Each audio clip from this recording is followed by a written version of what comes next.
अस्सलामुअलैकुम वीवर्स, उम्मीद है आप सब बखैर व आफ़ियत होंगे। आज मैं बताने वाली हूँ, सिलाई करने वाली हूँ आपके लिए, कटिंग और सिलाई करने वाली हूँ डबल अबाया, जिसमें 2 बारीक लेयर्स की फ़ैब्रिक को यूज़ किया जाता है और ये अबाया दोनों तरफ से वेयरेबल होता है। और यूट्यूब पर इसकी सिलाई और कटिंग की वीडियो किसी ने भी नहीं शेयर की हुई, तो ये पहली दफ़ा मैं आपके साथ शेयर करने वाली हूँ कि गुम अबाया की सिलाइयाँ कैसे की जाती हैं, जिससे अबाया को आप दोनों तरफ से वेयर कर सकती हैं। इसकी दोनों साइड्स हैं एक ही अबाया की। और सबसे पहले हम कटिंग की तरफ मैं आपको बताती हूँ। कटिंग बहुत सिंपल है। कटिंग का असूल अबाया के लिए ये है, किसी भी अबाया की कटिंग के लिए ये असूल है कि आप तीरे में आधा इंच का इजाफा करेंगे और कंधे की गहराई, चेस्ट, कमर और हिप में 1-1 इंच का इजाफा करेंगे अपनी कमीज़ के नाप से, ताकि आप इसे कमीज़ के ऊपर वेयर कर सकें। तो आपने मेजरमेंट्स वही ले लेनी है, सेम जो कमीज़ की कटिंग है वही ले लेनी है। तो मैं इसको आप चाहें तो इसे पूरा ले सकते हैं, लेकिन मैंने नीचे से फ्रिल ऐड करनी है, तो मैं इसको सिर्फ एक 40 इंच यानी मेरी कमीज़ की लंबाई जितनी मैं ये फ़्रॉक सी काट रही हूँ। मैंने ब्लैक फैब्रिक को भी, उसकी भी लेयर्स बिल्कुल सेम इसी तरह जो मैंने प्रिंटेड फैब्रिक का कटिंग की है उसके साथ बिल्कुल सेम कटिंग होना बहुत ही ज़रूरी है। इसको बहुत ही एहतियात से कीजिएगा। गले की कटिंग, कंधे की कटिंग में ज़रा भी डिफरेंस आया तो बहुत ही दिक्कत होगी। यहाँ पर मैंने फ्रिल बना ली है और मैं उसे ऐड कर रही हूँ। उसे ऐड करने के लिए मैं उसको पहले सेंटर से, फिर साइड से और फिर इस तरीके से मैं उसको सारा पिनअप कर रही हूँ। और अगर आपको भी सिलाई करने में मुश्किल हो जहाँ पर भी, क्योंकि ये फैब्रिक बहुत मुश्किल होती है सिलाई करने के लिए, स्पेशली बिगनर्स के लिए, तो आप उसको सिलाई करने से पहले पिनअप कर लें तो आप उसको बआसानी सिलाई कर सकेंगे। तो मैंने इसी तरह चारों लेयर्स के साथ अलग-अलग फैब्रिक कर लिए है। ये मैं ब्लैक साइड के साथ जो है फैब्रिक फ्रिल अटैच कर रही हूँ और फ्रंट और बैक सेपरेटली मैंने किए हैं। ये फ्रंट, ये बैक और फ्रंट। उसके बाद हमारा नेक्स्ट स्टेप ये है कि मैंने कंधों की फिटिंग करनी है। इसमें हमने करना ये है कि दोनों लेयर्स को अलग-अलग सिलाई करना है। मतलब कंप्लीटली हम जो कलर्ड जो फ्लावरी हमारी फैब्रिक है उसको हमने उसके कंधे की सिलाई और बाजू की सिलाई उसके अलग से करनी है, और जो हमारा ब्लैक फैब्रिक है उसको हमने डिफरेंटली सिलाई करना है।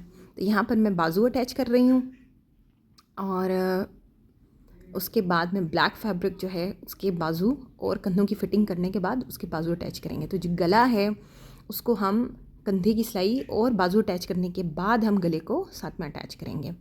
तो यहाँ पे मैं ब्लैक जो अबाया की हमारी साइड है उसको अटैच कर रहे हैं। इसके लिए मैंने जो कपड़ा लिया है वो एक सूट मेरे पास कपड़ा था, जिसमें थोड़ी मुझे दिक्कत हुई बनाने में, लेकिन मैं क्योंकि कपड़ा ले चुकी थी सो मुझे थोड़ा सा कहीं कहीं बड़ी मुश्किल से कपड़े को एडजस्ट करना पड़ा। पर मेरा ख्याल 1.5 सूट जो है, जो नॉर्मली मिलता है, उतनी फैब्रिक जो है वो आपके लिए काफ़ी होगी। लेकिन अगर आपने फ्रिल बहुत ज़्यादा रखनी है तो आपको ज़्यादा कपड़ा लेकर ज़्यादा फ्रिल रखनी पड़ेगी। यहाँ पर मैं ये कर रही हूँ कि सीधी साइड जो हमने सिलाई करी है एक साइड की और दूसरी साइड की, तो दोनों सीधी साइड को एक दूसरे की तरफ फेस करना है, और जो उनकी उल्टी साइड है वो बाहर की तरफ हमने उसको करना है। और फिर आपने इसके गले को फ्रंट पर और बैक को बैक पर रख कर कंधे की सिलाइयाँ जो हैं दोनों नीचे और ऊपर वाले कपड़े की एक दूसरे के साथ होनी चाहिए। अगर आपने गले की कटिंग बहुत ही परफेक्टली की है और दोनों जो आपके हिस्से हैं उनकी कटिंग बिल्कुल बराबर है, तो आपको इस गले की सिलाई में किसी किस्म की दिक्कत पेश नहीं आएगी और ये एक दूसरे के बिल्कुल परफेक्टली बराबर होंगे। तो इसको आप एक दूसरे के ऊपर रख कर सिलाई कर लें और इसको सिलाई करने के बाद हम एक फैब्रिक को दूसरी तरफ इसी गले के अंदर से दूसरी साइड पर पलट लेंगे तो आपका गला तैयार हो जाएगा। यहाँ पर जो एक्सेसिव फैब्रिक उसके अंदर मैं स्मॉल कट्स डाल रही हूँ ताकि हमारा जो राउंड है वो बहुत खूबसूरत बने।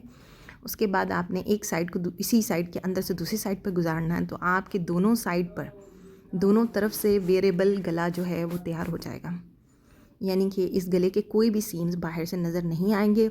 गले की शेप को मज़ीद बरकरार रखने के लिए और ये मूव ना करे, आप एक सिलाई जो है वो इसके ऊपर से भी कर लें ताकि ये गला आराम से बैठ जाए। आपको गले के बारे में बहुत ख्याल रखना है। आपने गला बहुत ज़्यादा बड़ा नहीं बनाना, सिर्फ उतना गला बनाना है जिसमें से आपकी गर्दन या आपका सर जो है वो, आपका जो सर है वो गुजर सके। ये हमारा गला तैयार है। अब मैंने इसको सीधी साइड पर मैंने करा हुआ, यानी कि सारे सीम्स जो हैं वो इनसाइड हैं। अब ऐसे रख कर, ये सबसे बहुत ही अहम पार्ट है, आपने एक लेयर को उठाना है और एक लेयर को उठाकर सबसे नीचे वाली तरफ इस तरीके से आपने पलट देना और अबाया को फिर दोबारा से आप रखें।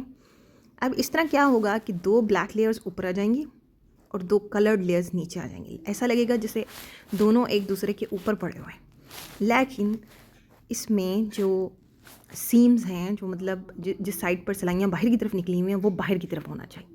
अब आपने क्या करना है कि जो कंधे की हमारी ये सिलाई है, जहाँ से मैंने शुरू किया हुआ है, यहाँ से अपने चारों लेयर्स को एक दूसरे के साथ बिल्कुल अलाइंड करके आप पिन अप कर लें। और इसी तरह आपने चारों लेयर्स को, अगर आपने इनकी कटिंग परफेक्टली एक दूसरे की बिल्कुल, उसमें कोई फ़र्क नहीं रखा गया, कोई इसमें फ़र्क नहीं आया, आपने कटिंग बिल्कुल बराबर की है, तो ये एक दूसरे के साथ बिल्कुल परफेक्टली जो है ना वो बैठ जाएंगे, यानी एक दूसरे के बिल्कुल नाप के बराबर होंगे। तो ये 2 लेयर्स और 2 लेयर्स ऊपर वाली फैब्रिक की, और आपने इसको रखना है। ये जो तरीका है ये बहुत ही इम्पोर्टेंट है। इस तरीके से जो हम सिलाई करेंगे वो दोनों लेयर्स में गुम सिलाई आएगी, यानी कि जब हम अबाए को दोनों तरफ से पहन सकेंगे और जो उसके सीम्स हैं और जो उसकी सिलाई का जो एक्सेसिव फैब्रिक है वो दोनों साइड से नज़र नहीं आएगा। और ये बहुत ही इम्पोर्टेंट मेथड है। अगर आपने कुछ और भी ऐसा सिलाई करना है जिसको आपने दोनों तरफ से वेरिएबल बनाना है, मोस्टली जैकेट्स वगैरह, और कोई भी ऐसा फैब्रिक है या ऐसा गारमेंट है जिसको आप दोनों तरफ से वेरिएबल बनाना चाहते हैं, सिर्फ अबाया ही नहीं, आप कुछ भी अगर अपने माइंड में डिज़ाइन करते हैं, आप वो शर्ट भी हो सकती है जिसको आप दोनों तरफ से वेरिएबल बना सकते हैं।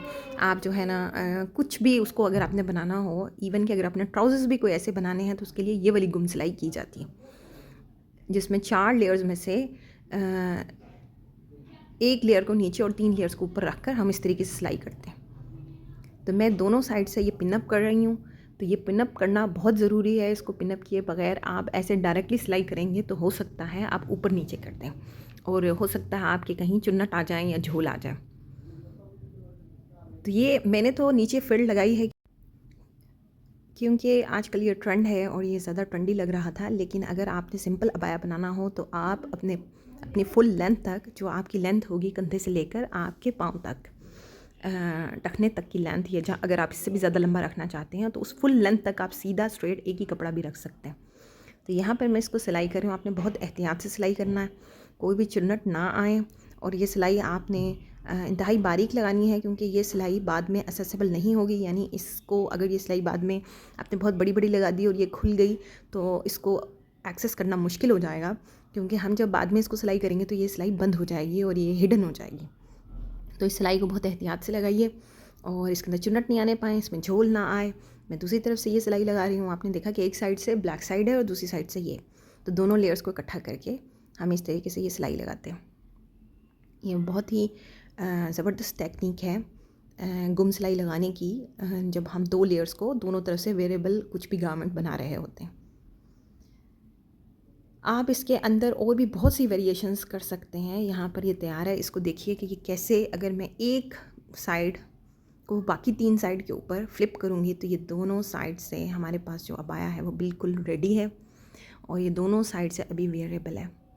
यानी कि इसकी सिलाई एक्स्ट्रा सिलाइयाँ हैं, जो सिलाई के बाद फैब्रिक जो बचती है वो ना इधर से नज़र आएगा और ना ही उधर से। ये देखिए, गला बहुत ही अच्छा तैयार हुआ है, कंधे की सिलाई, और इसमें कोई चुन्नट कोई झोल नहीं है उस साइड से भी। और अगर आप इसको दूसरी साइड से देखेंगे तो उधर से भी आपको किसी किस्म की कोई सिलाई नज़र नहीं आएगी। ये देखिए, अब मैं इसके लिए तैयार कर रही हूँ, इसकी वेस्ट के लिए एक बेल्ट तैयार कर रही हूँ, और उसके बाद मैंने ये लूप लगाया है दोनों साइडों पर। अब मैं यहाँ पर बाजू को पहले सिलाई, दोनों लेयर्स को सिलाई कर रही हूँ, और उसके बाद मैं इलास्टिक जो है, मैं रिकमेंड ये करूँगी कि आप बहुत बारीक वाली इलास्टिक का इस्तेमाल करें। मेरे पास घर पर उस वक्त अवेलेबल नहीं थी तो मुझे इंतहाई चौड़ी इलास्टिक का इस्तेमाल करना पड़ा। लेकिन सबसे बेस्ट ये है कि आप आधा इंच या इससे भी कम जो इलास्टिक है वो बाजू में डालें, और इस तरीके से आपने इसके लिए आपने क्या करना है कि कलर्ड वाली साइड को ब्लैक वाली साइड पर मोड़ देना। और उसके बाद मैं यहाँ पर घेरा मोड़ रही हूँ।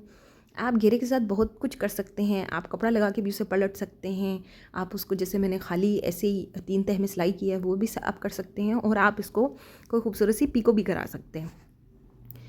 यहाँ पर हमारा अबाया बिल्कुल रेडी है। और जो मैंने ये वेस्ट बैंड बनाया था, आप इससे दोनों लूप्स में डालकर पीछे की तरफ अबाया को फिट भी कर सकते हैं। इस अबाया के बारे में अपनी कीमती राय का इजहार कमेंट बॉक्स में कीजिए।